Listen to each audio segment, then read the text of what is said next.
皆さんお久しぶりです。ハッピーカムの松浦幸です。久しぶりにブーケを束ねたいと思います。ライラック、エッジドサーモン最近もうちょっと離れてたから名前が全然出てこなくなっちゃった。バラのアベニール、スノーボールと、フランボワージェと泡と香りが豊かなねジャスミン、そしてクレマチスとコバノズイナ、姫両部です。今の時期しか出会えないお花たちを束ねていってみましょう。はい、ではエッジドサーモンすぐ出てこない。エッジドサーモンとライラック、しっかりと左上右下スパイラル、流れを一定方向に持って束ねていきます。もう本当に皆さんこの最近もね、このエッジドサーモン上質なものがかなりの量が出るようになっているので、いろんなところで、見かけられたり手に入るようになっているかと思いますけれども、本当上質で長持ちするので、ぜひ今しか出会えないねお花なのでお家で楽しんでみてください。そしてステイホームはいかがお過ごしですか？ちょっとね、どういうふうに楽しんでお家で過ごすかっていうのをしっかりと考えて有意義な時間にできたらいいなと思って、私もお家の掃除であるとかを、元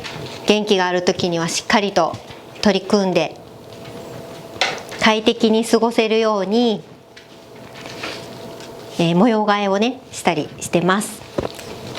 そんな中にやっぱり彩りお花の、ちょっと一輪でもあるとやはり生活がぐっと潤うので、ぜひぜひお家をきれいに整えて、そしてそこに一輪、お花を飾るという習慣を楽しんでいただきたいなと思います。しっかりこのクレマチスはこのつるもね可愛いので躍動感出して入れていきます。そしてスノーボールライムグリーンと、この葉っぱもねライムグリーンで明るさが出るので、とても心がウキウキするような配色になります。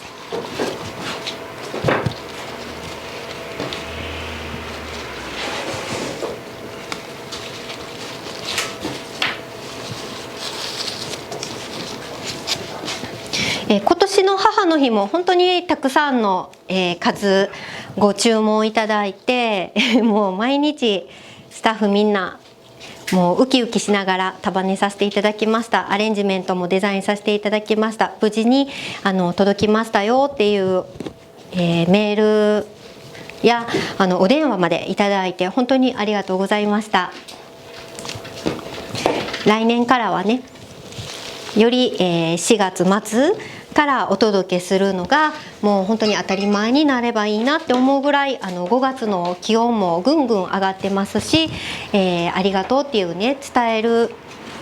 の日にちこの日っていうのではなくって、もういつでもお母さんありがとうっていうのを、言える環境というか、状況になればいいなと思ってます。はい、最後にジャスミン踊らせていきます。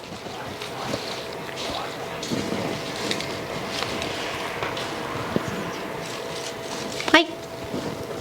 くるっと引っ掛けてちょっとタフっと遊ばせます。